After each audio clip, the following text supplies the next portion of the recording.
guys, welcome to my channel. My name is ReadingBear and I hope you are ready for some more stories. And today, we'll take a look at some new entitled people content. If you enjoyed my content, please don't forget to subscribe to my channel and post some bear emojis in the comment. And now, let's dive right into the stories. The first story is titled, Neighbor Trespassed on My Property and Insisted She Has Permission to Use My Land as a Road. Summary. In this story, original poster, OP, own a nice house on a huge piece of land. It is a pretty quiet neighborhood until some rowdy neighbors next doors move in. They constantly litter on his property, use his private road, and drive across his lawn. OP tries putting up no trespassing signs, but they do not work, and neighbor ignores them. One day, OP digs a ditch in his yard, and it rains, creating a muddy situation. The neighbor drives into the ditch and the police are called.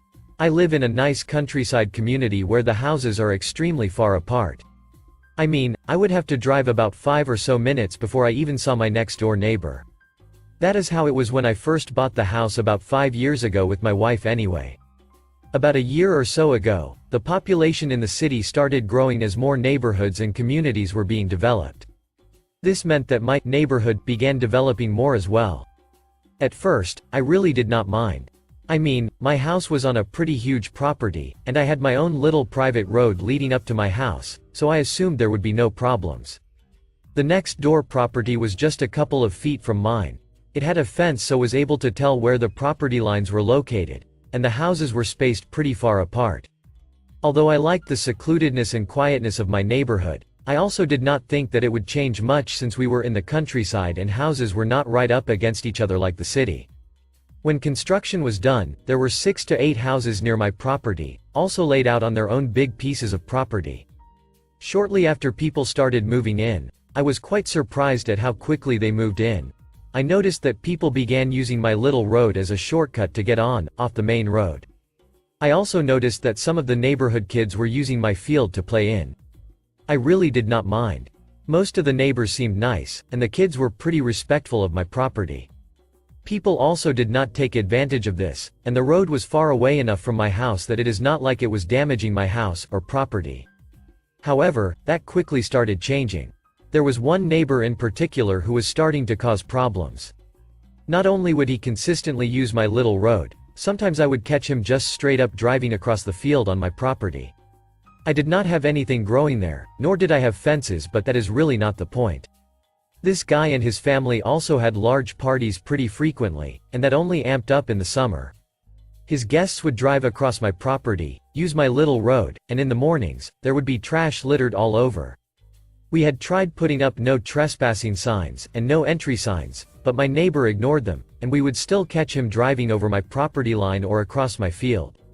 In one particular morning, it was a day after they had a huge party. I was already gone for work, but my wife decided to pick up the trash that was on our property rather than cause any problems. She had let me know that when she was picking up the trash, that the neighbor had drove by, and yes, on our little road, rolled his window down, and catcalled her. It made me really upset that this was a quiet neighborhood and now it was being ruined because of some douchebag who seemed pretty rowdy. In retrospect, it was still a pretty nice neighborhood, as most of the neighbors were not like this. Who was this one guy to be an absolute douche though and behave like this? I was going to talk to him the next day, except when I went to talk to him, he was not home. He had, however, decided to dump tree trunks and other wood on my property. Based on the truck he drove, he was some sort of tree logger or work for one anyway. Regardless, I was getting really annoyed. So, I decided to take matters in my own hands. Next to the private road where it curved a little bit, I dug a huge hole. Now this was perfect because right after I dug the hole, it rained a little bit. Originally, the plan was to just dig a hole, cover or surround it with plants to hide it, and when my neighbor zoomed around the corner he would fall into the hole, and it would persuade him to stop using my road and property. However, now that it was muddy, payback was about to get so much sweeter. I would like to say that I know this is pretty immature of me, but so is catcalling my wife when she is picking up your garbage. So, sure enough, the next day we heard a commotion outside and went to go investigate. Not only had my neighbor driven into the hole, but he had also gotten stuck because of the mud. He had the balls if I could call a tow truck for him. I said sure, but before that I was calling the police and telling them that you are trespassing on my property. Needless to say, he was not incredibly happy. There is still ongoing investigation, but his truck got towed, and I have not seen it back since. The next story is titled, Neighbors Think My Life Now Revolves Around Them. My neighbor just rang my doorbell to tell me his wife said to stop hammering. I was dumbfounded. I just kinda stared and said excuse me? And he informed me that we would be unable to make any sort of noise for the next few months because of their baby. To which I laughed in his face and closed the door. And now his wife is screaming at my door and he is messaging me to please just so what his wife says. So, some background. My spouse bought this house in 2011. Both houses are single-family detached homes. Both lots are 1.5 lots, so there is 33 feet roughly between our houses compared to the 6 feet for the rear of the street. Neighbor husband was already in his house. I moved in 8 years ago. Shortly after, saw the neighbor for the first time and it was someone I've known since I was 4.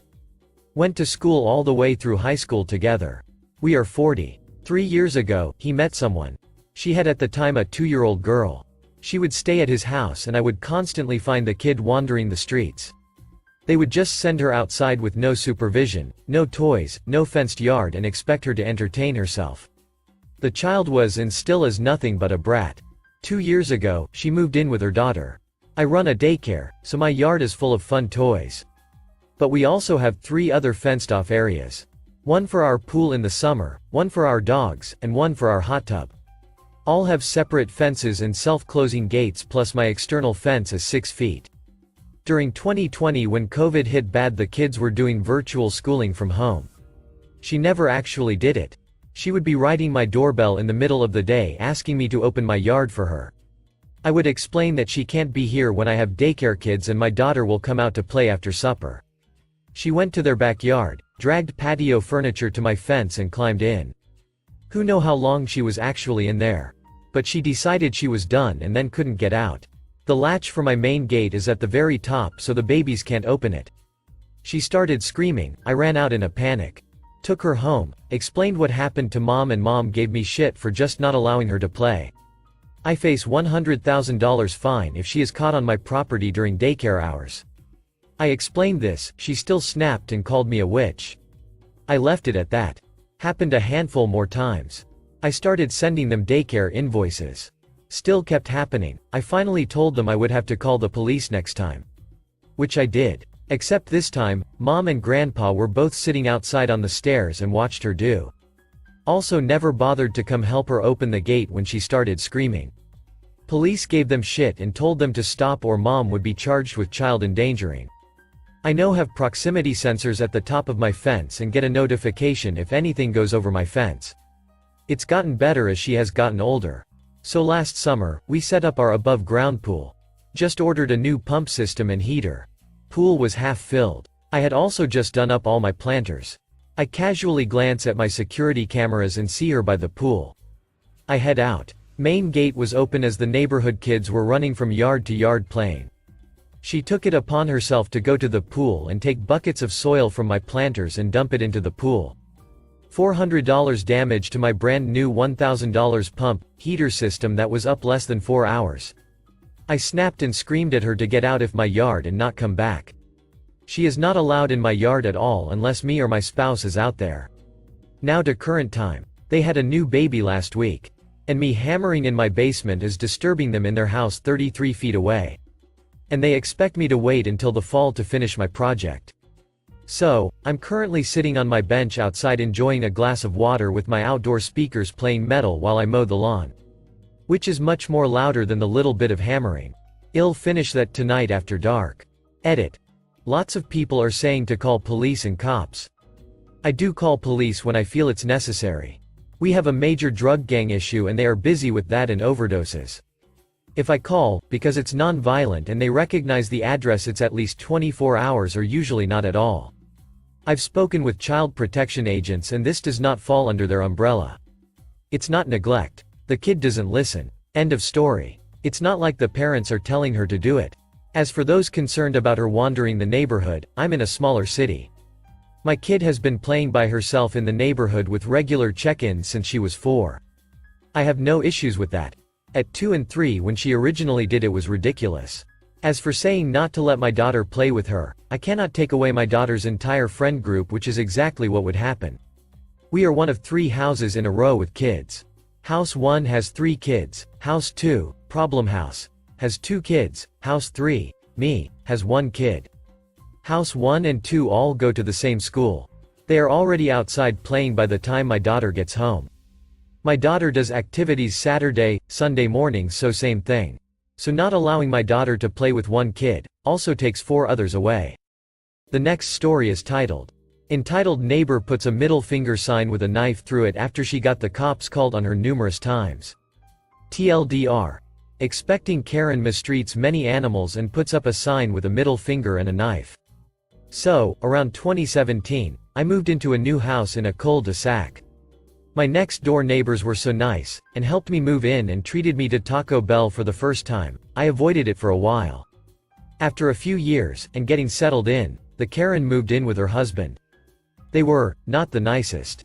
Very reclusive and always cleaning their garage, which was always such a mess. They also brought 3 dogs with them. I didn't think much of it, but 1 year later, after having to stay inside numerous times due to the Karen and her husband, which were now expecting to finish having a huge argument, I woke up to police sirens outside my house around 7 a.m. I looked out the window and saw the Karen being escorted to a police car while her husband screamed at the police. I called up my neighbor, who turned out to be the one who called 911. It turns out, this Karen was keeping stray cats, for her future child, in her house, but never took care of them. According to the police, who wanted a statement from me, Karen had over 20 dead cats, half of which looked under a year old. I was absolutely horrified and gave my statement. I didn't go to court but kept a watchful eye. Not even 3 months later, I was hanging out in my front lawns, when I noticed the Karen's dogs were pushing at a window and barking. I thought nothing of it, until they proceeded to break the glass and start beelining it to me. I scrambled and went inside, and my neighbors, who watched the whole thing, called 911 again. The dogs ran away, and from what I heard, were run over. Again, this Karen shows her mistreatment of animals, as in a statement which made the local news, she hadn't fed the dogs for 2 weeks, and never lets them out of the room. Again, I didn't go to court. It wasn't my problem. And then, we come to today. 2 days ago, Karen begged my other neighbor, who used to be in the military, to please give her money to throw a baby shower. Of course, he declined. After a bit of back and forth, Karen snapped, and started screaming profanities and threatening to harm him. He tried to calm her down, but she started hitting him, so he restrained her and called the cops. This time, she was arrested, and her trial is next week. I'm still not going, because again, it didn't involve me. But today, I walked by her house.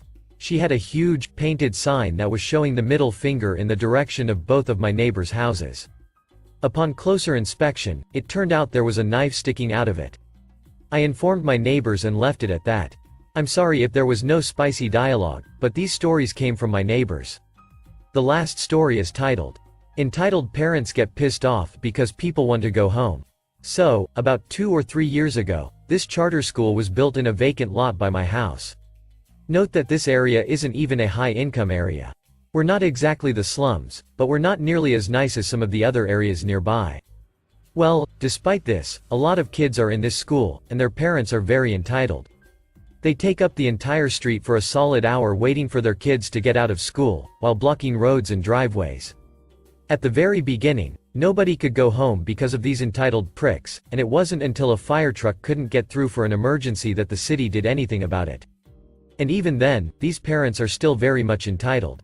My siblings, 10, 8, and 5, and I have almost gotten run over a few times walking from the bus stop. They go to a different school. Hell, sometimes the buses couldn't go through, and these people would ignore the stop sign on the bus that is there to keep kids from getting run over. My family has complained multiple times to the city, but since it's a charter school, there's not much they can, or will, do, and they've complained to the actual school, but they don't listen either. I'm getting so fed up with these parents. My family and neighbors should be able to go home without having to play Frogger every afternoon. One of these days, someone is gonna get hurt, and I really hope it's not one of the kids in my neighborhood. Edit for a bit of clarification. It's a charter school and doesn't follow the exact same schedule as the rest of the district. Also, my mom, and I'm sure other parents and neighbors, has contacted the city, police, and school multiple times, and have been ignored just about every time. My mom had also contacted our local news station, and as far as I'm aware, they also ignored her, possibly because she had no proof that the parents in school were doing this since they were usually gone when she got home from work. They had become pretty bearable this school year so far, since most of the events I named happened last school year. However, I started seeing these parents starting to block roads and driveways again, and it made me so mad and frustrated that I went to vent to Reddit. I would also like to mention that I turned 18 last March, when the parents started behaving themselves, which is why I keep mentioning my mom taking action. I also have no idea how on earth I could contact the city or police. Also, I have no idea how I could talk to my neighbors. Most of them are retired elderly people that keep to themselves, but I do have a few neighbors that I wouldn't even make eye contact with due to them being creepy, dangerous. I would love to do something about this school, I just have no idea how. And I do thank those that have been giving me advice. I might not respond, but I do read just about all of your comments. Thank you for listening.